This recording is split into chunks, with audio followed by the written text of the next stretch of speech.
Gubernur Bengkulu Helmi Hasan dalam kunjungannya ke Rumah Sakit Bayangkara Senin siang memberikan bantuan kepada setiap korban kecelakaan kapal wisata Pulau Tikus.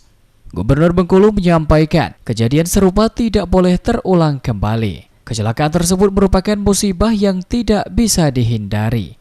Tetapi siapapun yang terbukti lalai dalam musibah tersebut harus bertanggung jawab, dan saat ini Kepolisian Resor Kota Bengkulu masih melakukan penyelidikan dan siapapun yang melakukan kesalahan tentunya akan ditindak. Kejadian ini tidak boleh terulang kembali dan tentu sebagai kepolisian harus menegakkan hukum, dan beliau juga sudah melakukan langkah-langkah hukum yang harus dilakukan sebagai penegak hukum. Tinggal kepada seluruh masyarakat untuk tetap begitu mendoakan yang terbaik, dan kemudian ketika ada kesalahan yang dilakukan oleh siapapun di Republik ini tentu akan ada tindakan-tindakan hukum yang akan dilakukan, dan tentu saja hal yang seperti ini tidak boleh terulang kembali.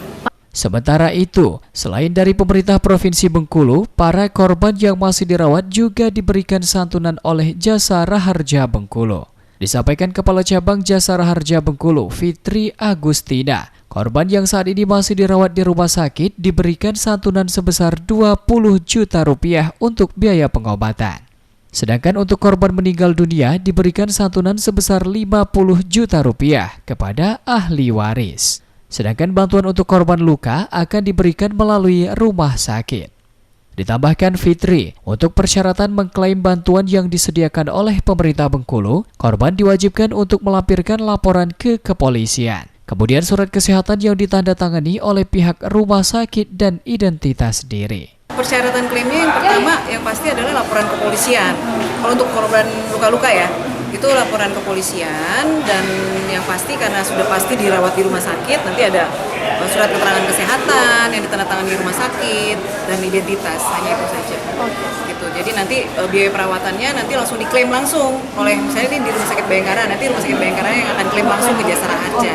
Jadi Jasa Raharja nanti akan membayarkannya kepada rumah sakit, seperti itu. Tapi kalau untuk meninggal dunia, santunannya diberikan kepada ahli waris.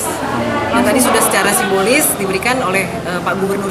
Ditambahkan Fitri, untuk korban di luar Provinsi Bengkulu yang meninggal dunia, pihaknya sudah berkoordinasi dengan Jasa Raharja di lokasi ahli waris untuk membayarkan santunan. Sedangkan untuk korban yang mengalami luka-luka akan dibayarkan di lokasi korban mendapatkan perawatan. Adrian M. Yusuf, RBTV melaporkan.